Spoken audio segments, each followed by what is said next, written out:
Let's take a look at how we can create dynamic and dramatic black and white conversions with our photographs.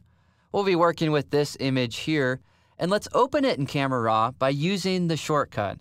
The shortcut is Command-R on a Mac or Control-R on Windows.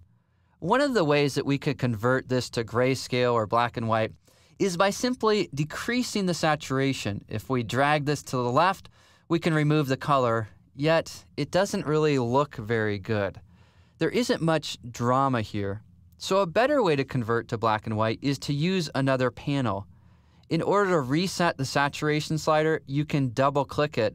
And this is true with any slider. Once you've adjusted it, to reset it, again, just double-click that little tab, and it will take it back to the default setting. The panel that we want to go to is the HSL panel.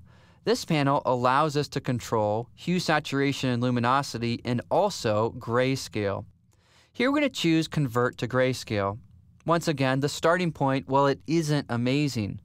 Yet what you can do is use these sliders in order to change the brightness or luminance value of different areas of your image. For example, we know that the sky, it was blue.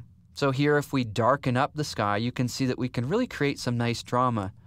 There also probably was a little bit of the aquas in the sky, so we'll bring that down as well.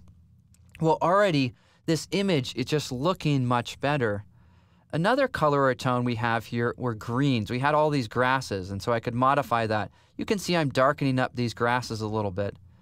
Yellows, well, we had a lot of yellows in the field, and so we could control the brightness of the field there. And here what I want to do is just bring those down a little bit.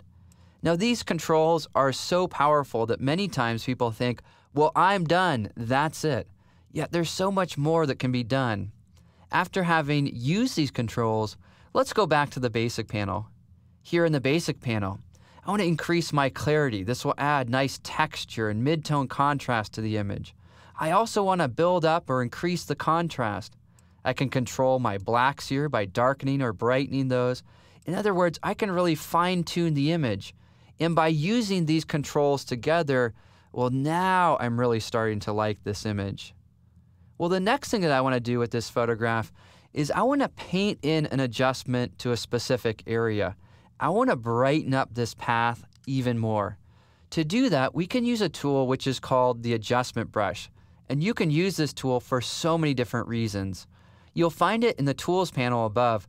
Let's go ahead and click on it. When you click on it, all of a sudden you have all of these new options over here. You can paint in exposure, contrast, highlights, clarity, sharpness, noise reduction. Again, you have a lot of options. Yet what I want to do here is just increase my exposure and contrast a little bit. And so I'll then scroll down and change my brush size. I'm going to make this a smaller brush with a nice feather edge, and I'll decrease the flow a little bit. The flow controls the intensity of the brush stroke.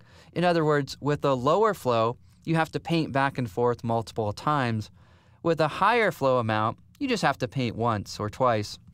Next, I want to turn on Auto Mask. Auto Mask limits this adjustment to a specific area. In other words, I want to limit my adjustment to the path. So here I'll just go ahead and click and drag across this path, making sure that the crosshairs on my icon is really right on that path there. As I do this, you can see how this is starting to come to life and how this is brightening up this part of the image. After I've painted this in, I can modify this after the fact as well. Let's say, for example, that we don't like this adjustment. Well, you could go back to your sliders here, exposure, and you can see how I can change this. I could darken the path or I could brighten it.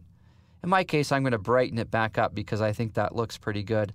And I'll add a little bit of contrast and also some clarity. I'll add a bit more texture to that area of the picture. If we click on the preview icon here, we can see that before and after. Here's before, previously when we thought the path looked good, and now here's after, where it's looking even better. It's a little bit over the top there, so I'm just going to bring this back just a touch more. But here you can see you can use these controls to create some incredibly powerful and dynamic black and white conversion. Once you're done with your adjustment brush, all that you have to do is to select another tool in order to bring back the other panels.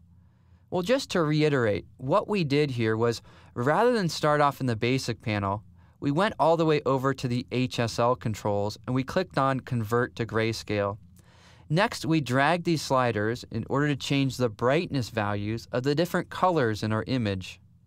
After having accomplished that, we then went to the basic panel, and we really finished this photograph off, using some of these different adjustments in order to make the image snap and come to life.